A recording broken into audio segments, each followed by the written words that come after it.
ఇప్పుడు ఒక్కడే మీకు కావు. ఒకరినొకరు తిట్టుకోవడము, ఒకరిని మతాలను ఇచ్చేసుకోవడం మీకు నచ్చట్లేదు బేసిక్‌గా. ఇదే గదా! అవసరం లేదు. అదే అంటున్నాను. మరి మీరు ఎళ్లి వాళ్ళ దగ్గరికెళ్లి పర్సనల్‌గా కూర్చొని మాట్లాడొచ్చు కదా! ఇట్లా అనకండి మీరు అని. అట్లా చెప్పకుండా ఎందుకంటే జోసెఫ్ గారికి ఒక పేరుంది. ఓకే. జోసెఫ్ గారికి సోషల్ యాక్టివిస్ట్ అనే పేరుంది. చాలామంది పెద్ద పెద్దోళ్ళందరూ ఇట్లాంటి రాధా మనోహర్ దాసు, శీలం రాజు ఇట్లాంటి జోకర్ అభినయ్ వీళ్ళు పాస్టర్ అభినయ్ జోకర్ వీళ్ళందరూ ఉన్నారు. వాళ్ళ దగ్గరికెళ్లి అరే ఎందుకు బాబు ఇవన్నీ, ఇవన్నీ మనం వద్దు, ఇవన్నీ చెయ్యొద్దు అని మీరు కూల్‌గా మీరు ఇంత కూల్‌గా ఉన్నారు గదా! కూల్‌గా మాట్లాడుతున్నారు.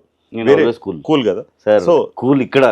కానీ లే ఇంత కూల్‌గా వాళ్ళకెళ్ళేసేసి వాళ్ళకి అర్థమయ్యే భాషలో వెళ్ళాను. చెప్పొచ్చు గదా! వెళ్ళాను. అట్లా చెప్పకుండా మీరు మీడియాలో వచ్చేసి చెప్పడం మీడియా కాదు.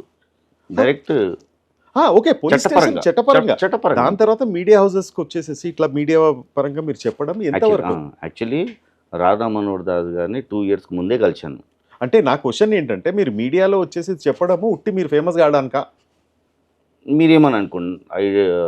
అది మీ ఇది. కానీ ఏందంటే సార్ 2 ఇయర్స్ ముందు ఆల్రెడీ ఆయనని కలిశాను. కలిసి రిక్వెస్ట్ చేశాను. ఏందని మమ్మల్ని గొర్రెలు అనే ట్యాగ్ అనేది మీరు మానుకోండి. ఎందుకంటే మాకు కూడా మనోభావాలు ఉంటుంది సార్. ఉంటది. ఖచ్చితంగా. ఎందుకంటే మీరు ప్రతిసారి మమ్మల్ని టార్గెట్ చేస్తూ అంటే ఇంత కోపంగా అనలేదు.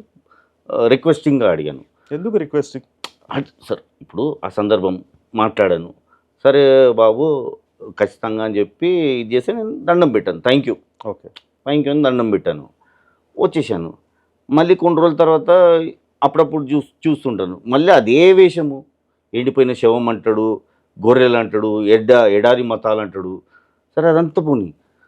ఈ మా దేవుళ్ళని ఇంత హీనంగా, దయాహీనంగా మాట్లాడడము, ఆ టాయిలెట్ గురించి మాట్లాడడము, మళ్ళీ పాటలు. అది ఒక పనికిరాని పాట కూడా పెట్టుకున్నాడు.